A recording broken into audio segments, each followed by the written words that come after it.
Welcome to Canadian Mystery Archives. Here, we don't soften the truth, and we don't skip the details.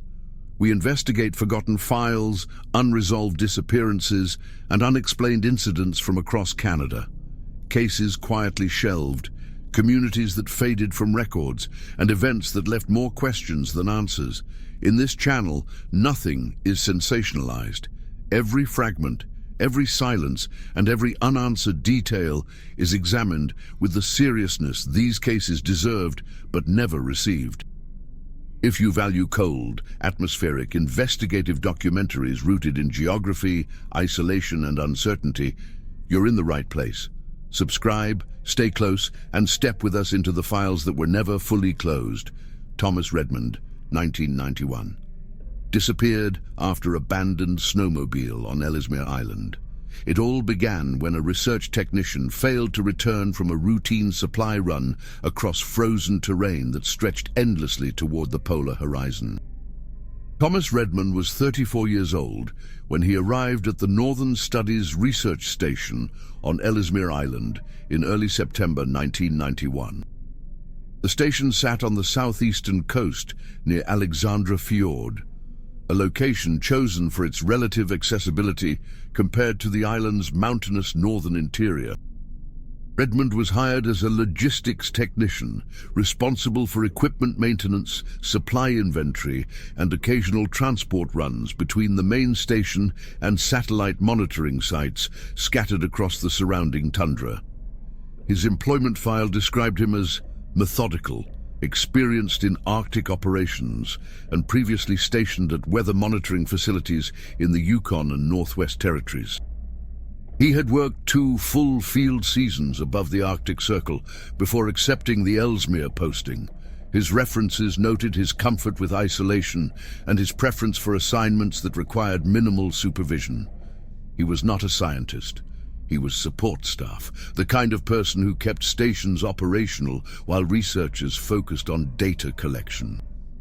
The research station itself was a cluster of prefabricated structures connected by insulated tunnels, built to withstand sustained winds and temperatures that could drop below -40 degrees Celsius even in autumn.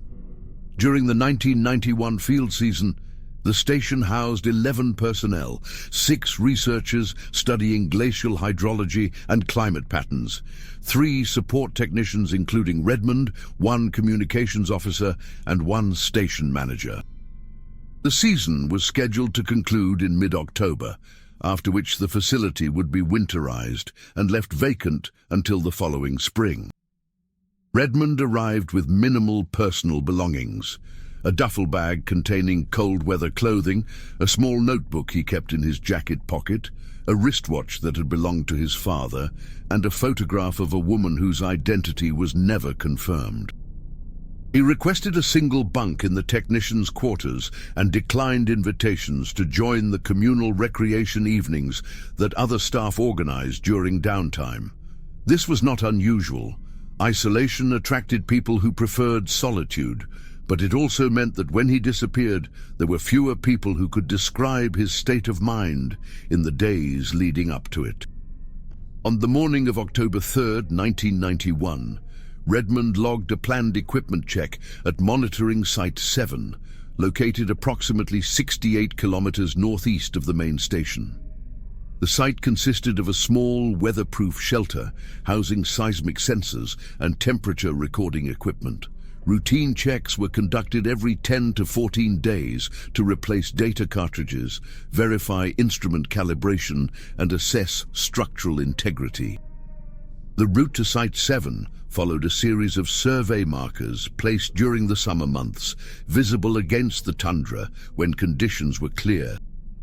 Redmond had made the trip twice before without incident. He departed at 09:17 hours, recorded in the station logbook by the communications officer who watched him leave from the observation window.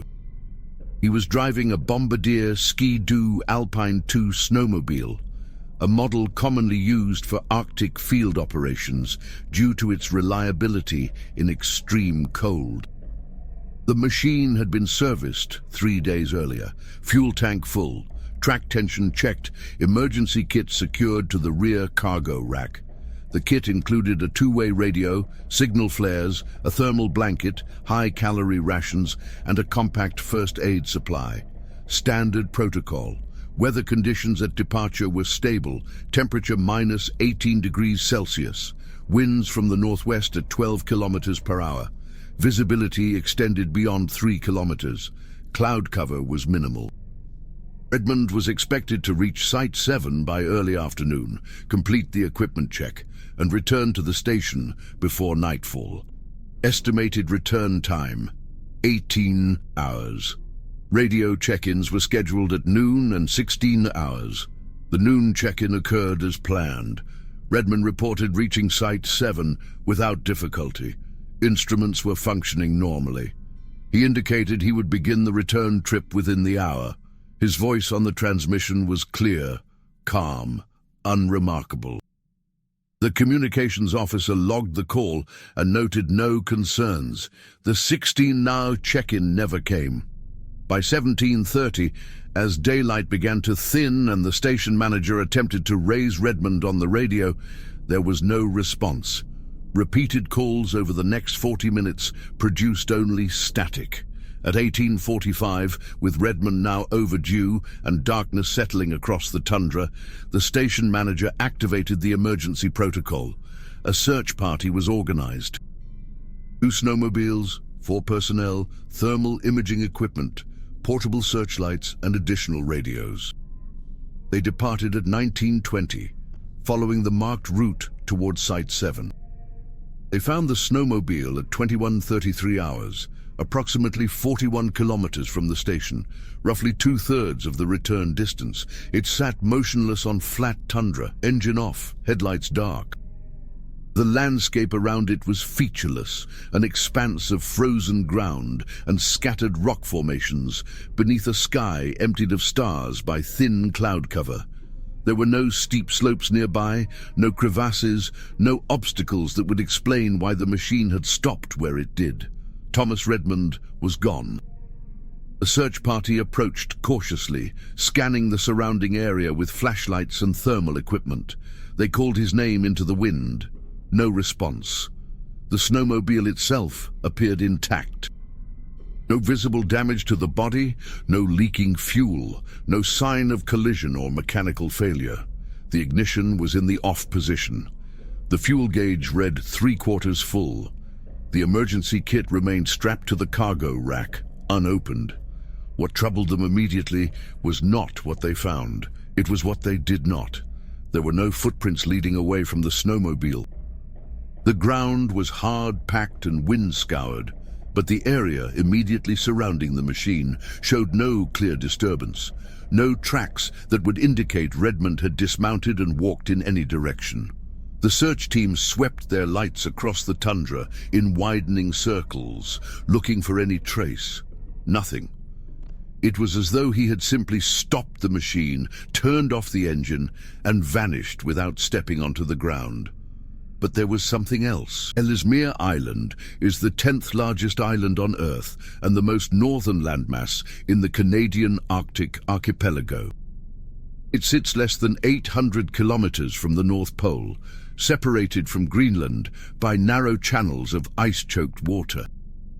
The island covers more than 196,000 square kilometers, but fewer than 200 people inhabit it permanently, clustered in a handful of settlements and research stations. It is a place where human presence is temporary, conditional, and always vulnerable. The landscape is not uniform. The northern regions are dominated by the Grantland Highlands, a belt of fold mountains that rise abruptly from coastal plains and glacial valleys. These mountains are part of an ancient volcanic and intrusive rock system, fractured and eroded over millions of years. South of the highlands lies the Greely-Hazen Plateau, a vast tableland of sedimentary and volcanic formations that stretch toward the interior. Much of the island is covered by permanent ice, with glaciers occupying more than 40% of its surface. Barbeau Peak, the highest point in Nunavut, rises over 2,600 meters above sea level, perpetually capped in snow. The southeastern coast, where the Northern Studies Research Station was located, is comparatively lower in elevation and experiences microclimates distinct from the interior. Fjords carve deep into the coastline, creating sheltered valleys where summer temperatures occasionally climb above freezing and sparse vegetation takes hold. Arctic willow, moss, lichen, and low-growing grasses appear in pockets of exposed soil. These valleys were used by Inuit hunters for centuries, though by 1991, permanent settlements in the region were rare. October on Ellesmere Island marks the transition into polar winter. Daylight shrinks rapidly, with the sun remaining below the horizon for increasing periods each day. By the first week of October, the island receives fewer than 10 hours of usable light, and that light is weak, filtered through low-angled sun and atmospheric haze. Temperatures hover between -15 and -30 degrees Celsius, depending on wind and altitude. Snow cover is thin but permanent, accumulated gradually over weeks as precipitation in this region is minimal. Ellesmere is classified as a polar desert, receiving less annual precipitation than some temperate deserts. The wind is constant. It flows down from the polar ice cap, cold and dry, carrying fine particles of ice and dust across the tundra. This wind scours the land, polishing rock surfaces and redistributing snow into drifts that form and dissolve with each passing storm. Exposed skin freezes in minutes. Unprotected hands lose sensation within seconds. Survival without proper equipment is measured in hours, not days. The terrain between the research station and monitoring Site 7 consisted of gently rolling tundra, interspersed with low ridges of exposed bedrock and shallow depressions that filled with wind-blown snow. The route was marked with reflective survey poles spaced at 500-meter intervals, installed during the summer to guide travel during low visibility. These markers were essential. Without them, navigation relied entirely on compass bearings and GPS units, both of which could fail in extreme cold or during magnetic anomalies common in polar regions.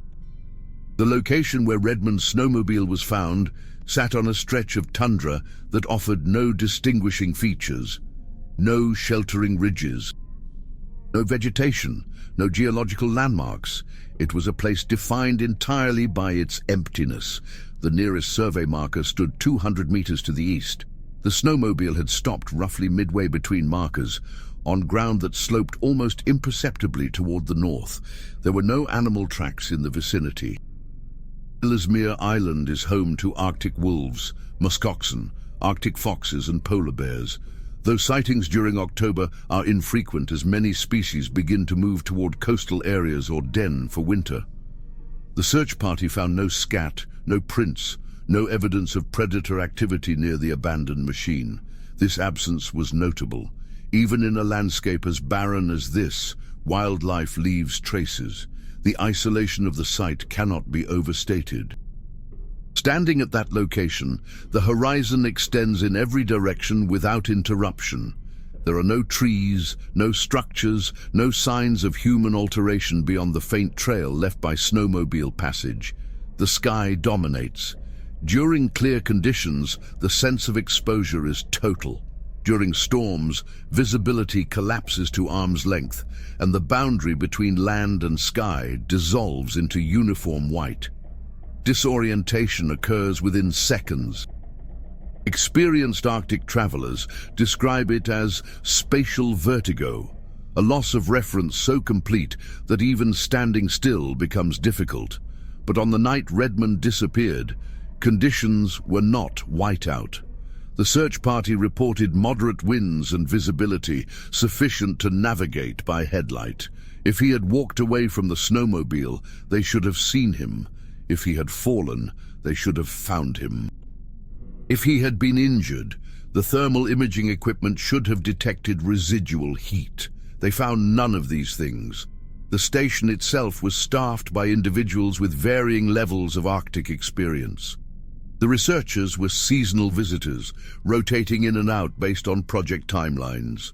The support staff, including Redmond, were hired for their practical skills and prior cold weather experience. The station manager, a man named Douglas Werner, had overseen operations at multiple northern facilities and was familiar with the risks. He understood that disappearances in the Arctic were not always mysterious. Cold kills efficiently. Mistakes compound rapidly. But he also understood that this case did not fit expected patterns. Redmond was not a novice.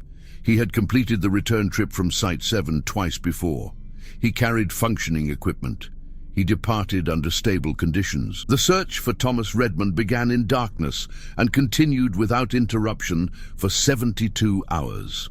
Additional personnel were diverted from routine station operations to form search teams that swept outward from the abandoned snowmobile in expanding grid patterns. The initial assumption was straightforward. Redmond had experienced a medical emergency or disorientation, walked away from the machine, and collapsed somewhere nearby. Hypothermia could incapacitate a person within 30 minutes in those conditions. If he had removed his gloves, even briefly, frostbite would have set in almost immediately, impairing judgment and motor function.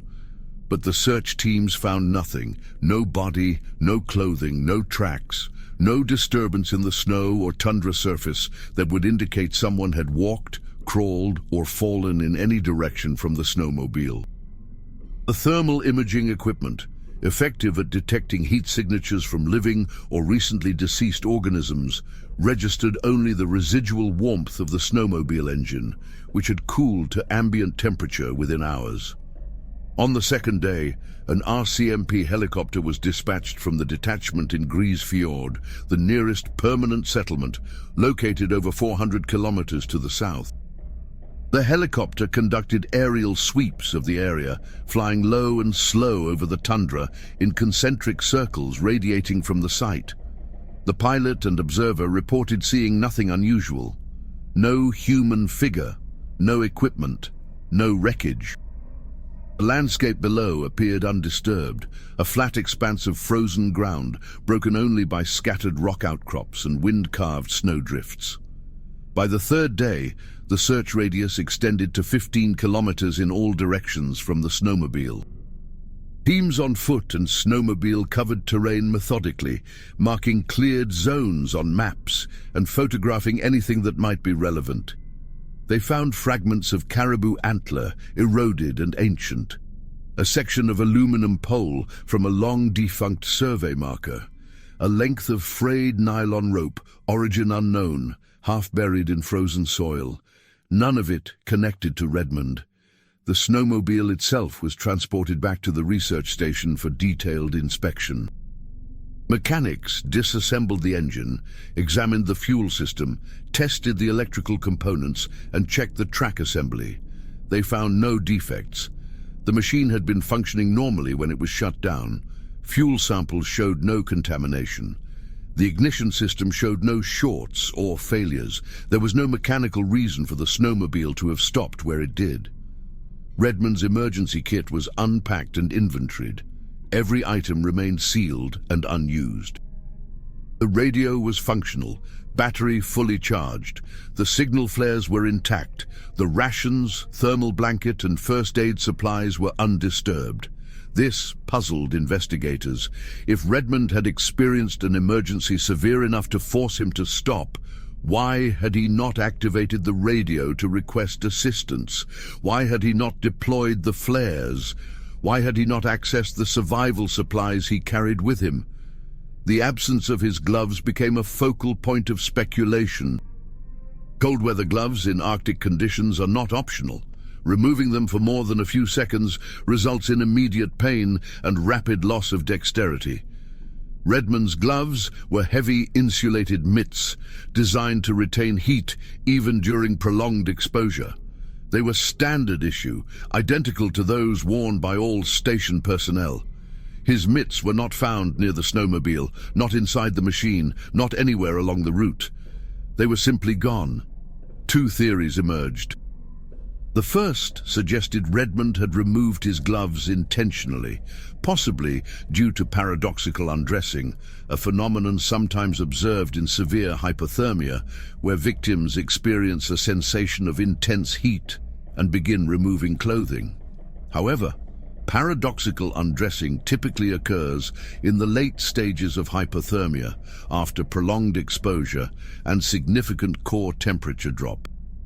Redmond had been traveling in a heated snowmobile suit and had been exposed to cold for less than 30 minutes when he stopped. Medical consultants considered it unlikely. The second theory suggested Redmond had removed his gloves to perform a task requiring fine motor control, adjusting equipment, checking a map, operating the radio. But if that were the case, the gloves should have been near the snowmobile. They were not, and no evidence of such a task was found. The radio was off. The maps were stowed. Nothing suggested he had stopped to make repairs or adjustments. Interviews were conducted with all station personnel. No one reported unusual behavior from Redmond in the days before his departure. He had eaten meals in the communal area, completed his assigned duties, and prepared for the supply run without incident. The station manager noted that Redmond had seemed tired, but attributed it to the cumulative fatigue common among staff nearing the end of a field season. Others described him as quiet but not withdrawn, focused but not anxious. One detail emerged during interviews that had not been noted previously. On the evening of October 2nd, the night before his departure, Redmond had been seen standing outside the station's main entrance, facing northeast toward the interior of the island. A researcher returning from the storage shed passed him and asked if everything was all right.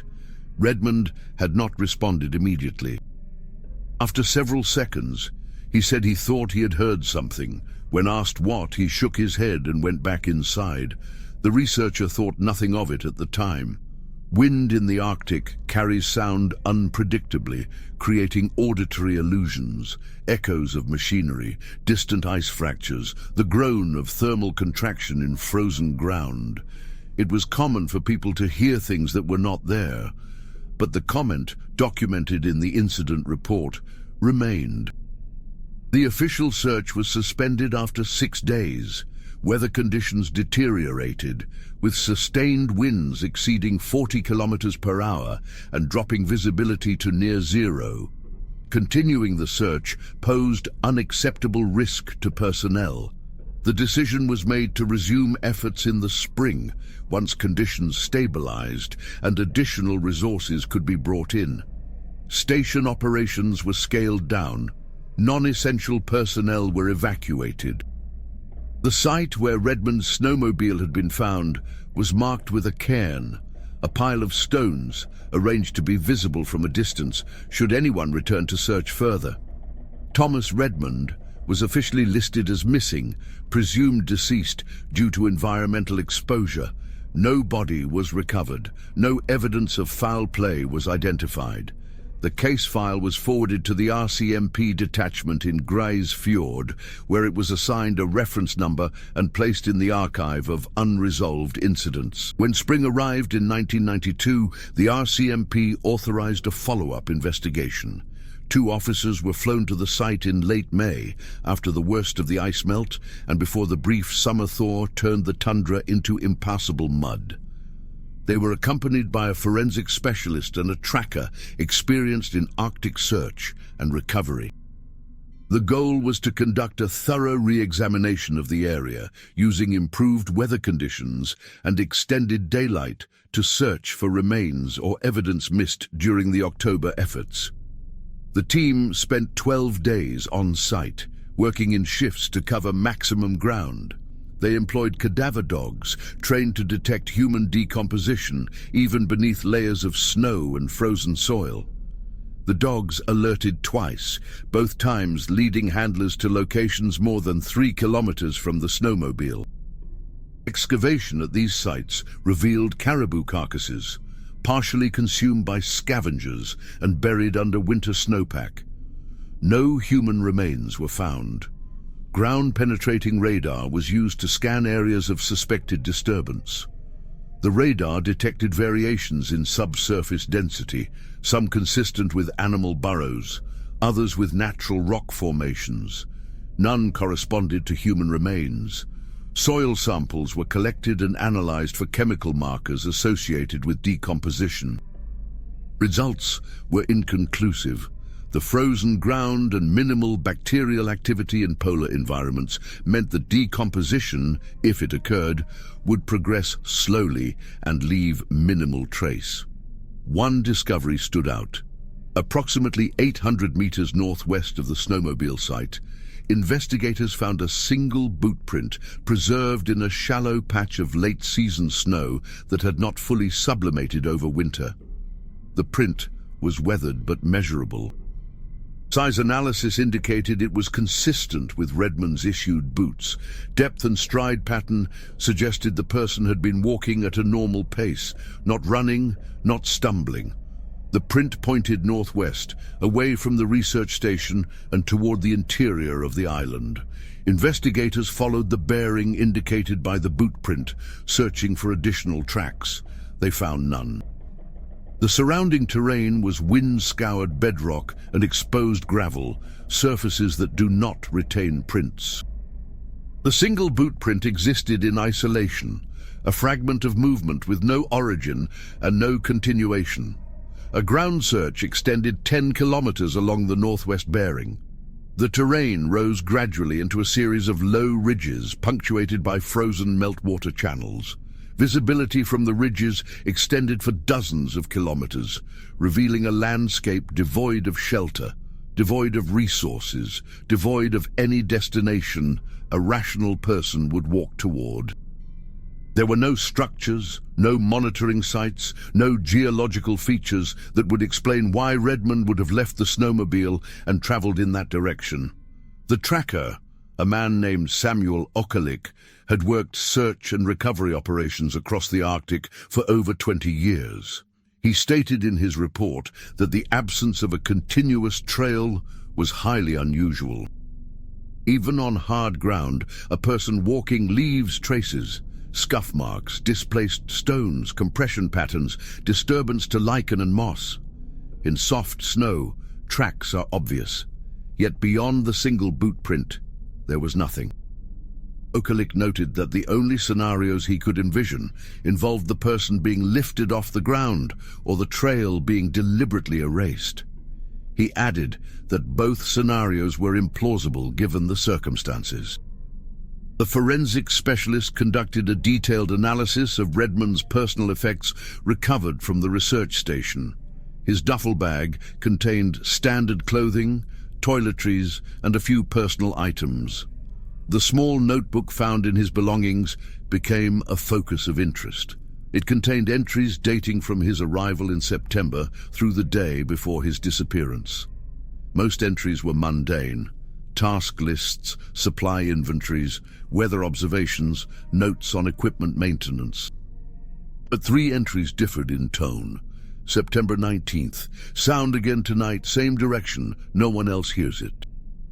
The assessment concluded that the entries suggested Redmond may have been experiencing auditory hallucinations or heightened sensitivity to environmental stimuli, both common in individuals subjected to prolonged isolation and extreme environments. The phrase, "it's calling," was interpreted as possible evidence of psychological distress, though the psychologist noted that without additional context or behavioral observations, it was impossible to determine Redmond's mental state with certainty. Interviews were conducted again with station personnel who had returned for the 1992 season. None recalled Redmond mentioning sounds or expressing concerns about unusual experiences. One technician stated that Redmond had once asked if anyone else noticed the wind sounded different at certain times. The technician dismissed it as a comment about acoustic effects caused by temperature inversions, a known phenomenon in polar regions where sound travels unusually far and clear under specific atmospheric conditions. Investigators reviewed radio transmission logs from the day of Redmond's disappearance. The noon check-in was replayed multiple times. Audio analysis detected no distortion, no background noise, no indication of distress in Redmond's voice. The transmission lasted 43 seconds. Redmond confirmed his location, reported instrument status, and indicated his intention to return. The communications officer asked if weather conditions remained stable. Redmond responded affirmatively. The transmission ended normally, but there was something in the recording that had not been noted during the initial investigation. In the final 3 seconds before Redmond signed off, there was a pause, a hesitation. And then, faintly, almost below the threshold of audibility, a sound. Investigators played the segment repeatedly, enhancing the audio, isolating frequencies. The sound was inconsistent with wind or equipment interference. It resembled a low-frequency hum, rhythmic, lasting approximately 2 seconds. Some listeners described it as mechanical. Others described it as organic, like vocalization. No consensus was reached. The research station's equipment logs were examined to determine if any instruments had recorded anomalous data on October 3rd. Seismic monitors showed normal background activity. Temperature sensors recorded expected readings. Atmospheric pressure remained stable. But one data anomaly was noted. The magnetometer at monitoring Site 7, used to measure variations in the Earth's magnetic field, recorded a brief spike at 11:47 hours, 16 minutes before Redmond's noon radio check-in. The spike lasted 11 seconds, during which magnetic field intensity increased by 12% before returning to baseline. The anomaly was flagged as a potential equipment malfunction and dismissed at the time. However, similar magnetic anomalies had been recorded at other Arctic research stations, often attributed to solar activity or ionospheric disturbances. Follow-up inquiries with geophysicists indicated that localized magnetic anomalies could, theoretically, affect navigation equipment and induce disorientation in individuals sensitive to electromagnetic fields. No definitive link was established to Redmond's disappearance, but the anomaly was included in the investigative file as unexplained. The follow-up investigation concluded in early June 1992. The final report acknowledged multiple unresolved elements: the missing gloves, the single boot print with no trail, the notebook entries, the audio anomaly, the magnetic field spike. The report concluded that Thomas Redmond had likely succumbed to environmental exposure after experiencing disorientation or impaired judgment due to psychological or physiological factors. The exact cause of death remained undetermined. The location of his remains remained unknown. In the years following the disappearance, theories emerged from multiple sources. Some were grounded in environmental science and human physiology. Others reached toward the unexplained. None provided a complete account. The most widely accepted theory proposed that Redmond experienced a rapid onset of hypothermia triggered by an unforeseen equipment failure. Proponents argued that his snowmobile suit could have malfunctioned, exposing him to extreme cold. Hypothermia impairs judgment and motor control, leading to irrational behavior such as removing gloves or walking into open terrain. Supporters of this theory pointed to documented cases of cold-induced confusion where victims exhibited similar behavior. However, Redmond's snowmobile suit was recovered and inspected. It showed no defects. The heating elements were functional. The insulation was intact. If hypothermia occurred, it must have been induced by another factor. A related theory suggested carbon monoxide poisoning from the snowmobile engine.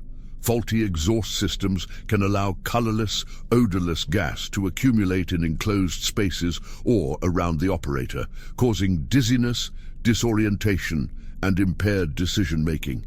Testing of the snowmobile's exhaust system found no leaks or blockages. Carbon monoxide detectors worn by search teams near the abandoned machine registered no residual traces. The theory was considered, but not substantiated. Another theory focused on the notebook entries and suggested that Redmond experienced auditory hallucinations induced by prolonged isolation and sensory deprivation. The Arctic environment, with its vast emptiness and monotonous visual landscape, is known to affect perception. Some individuals report hearing voices, music, or unidentifiable sounds that are not present. The psychological assessment supported this interpretation, noting that Redmond's entries reflected increasing preoccupation with non-existent auditory stimuli. If he believed he was hearing something calling from the northwest, he may have abandoned the snowmobile to investigate, leading to exposure and death. The absence of a trail, however, remained unexplained.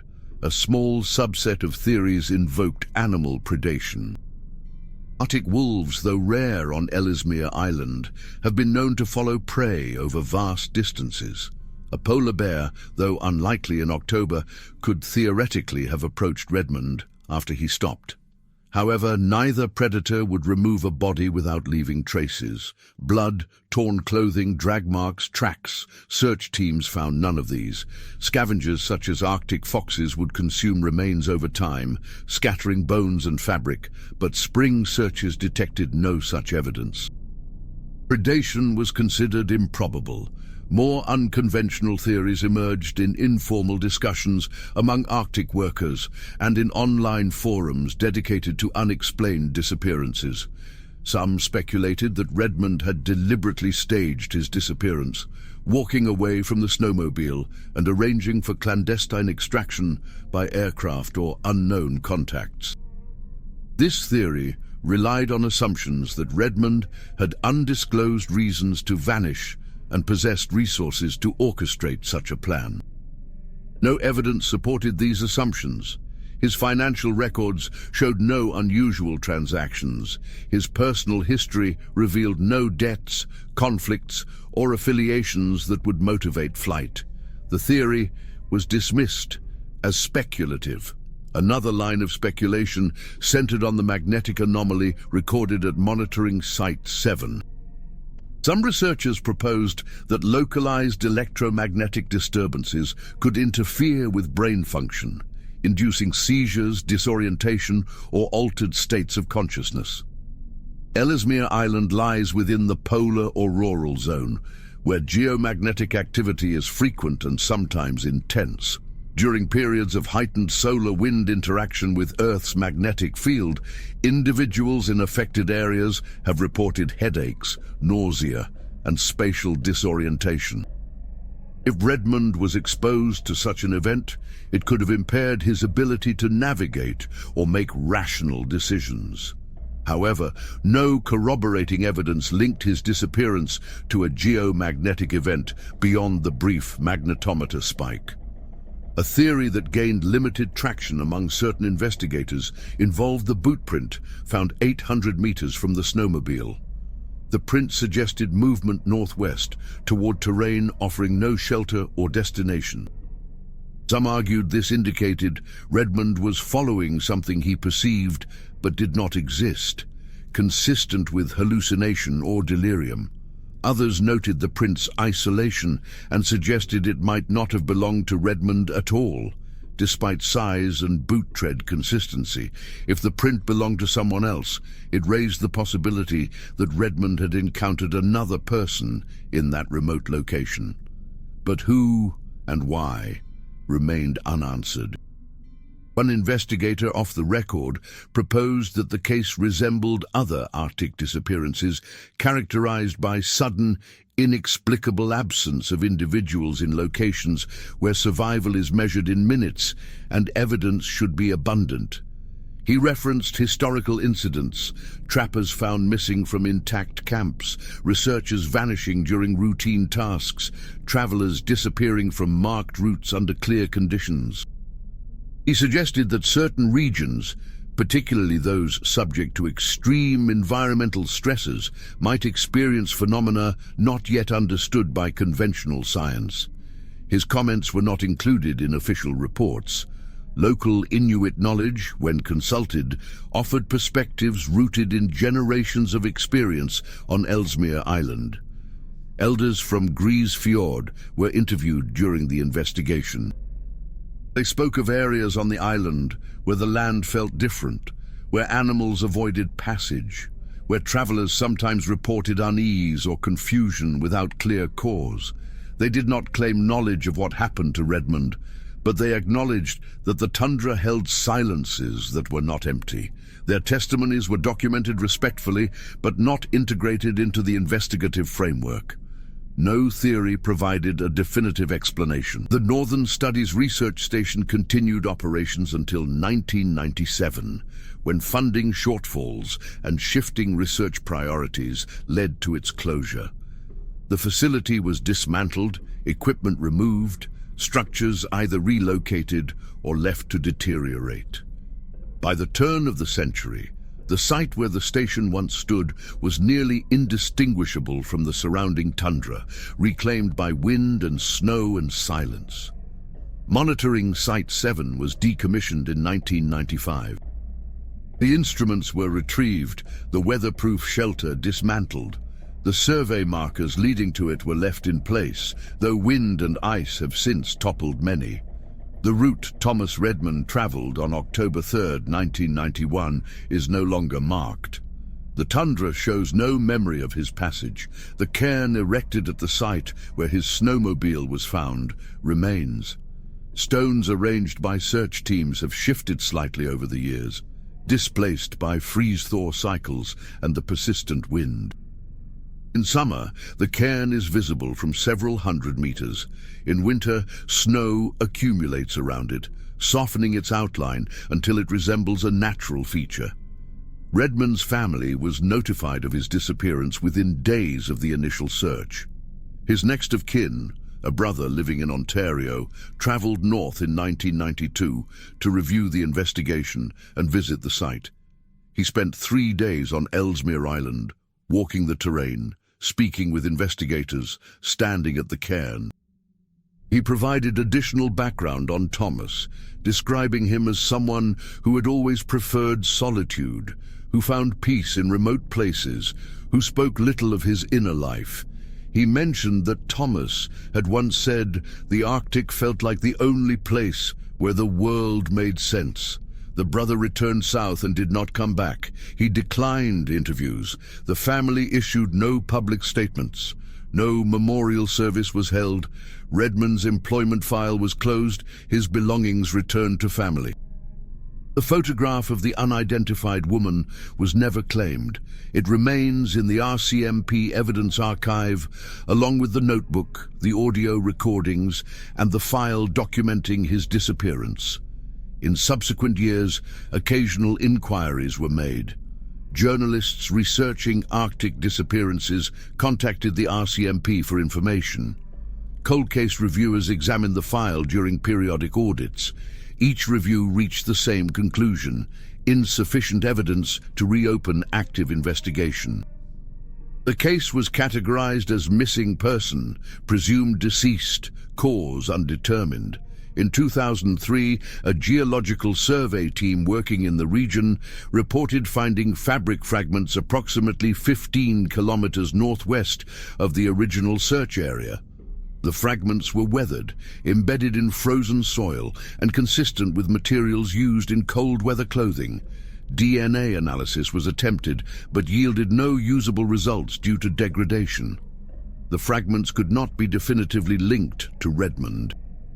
They were catalogued and stored. In 2011, a documentary filmmaker sought permission to investigate the case. The request was denied due to logistical constraints and the sensitivity of unsolved disappearances. The filmmaker published a blog post speculating on magnetic anomalies and their potential role in Arctic mysteries. The post circulated briefly online before fading into obscurity. In 2018, a research team studying glacial melt patterns near Alexandra Fjord discovered a small metal object embedded in exposed sediment. It was a wristwatch, corroded but intact. The inscription on the back read, "To Thomas, from Dad, 1979. The watch was forwarded to the RCMP. Investigators confirmed it matched the description of the watch Redmond had carried. The location where it was found was more than 20 kilometers north of the Snowmobile site, in terrain that would have required sustained, purposeful travel to reach. How the watch arrived there remained unexplained. It was added to the evidence file. The case file for Thomas Redmond contains 163 pages. It includes incident reports, search logs, interview transcripts, forensic analyses, maps, photographs, and audio recordings. The file has been digitized and is accessible to authorized personnel. It has never been closed.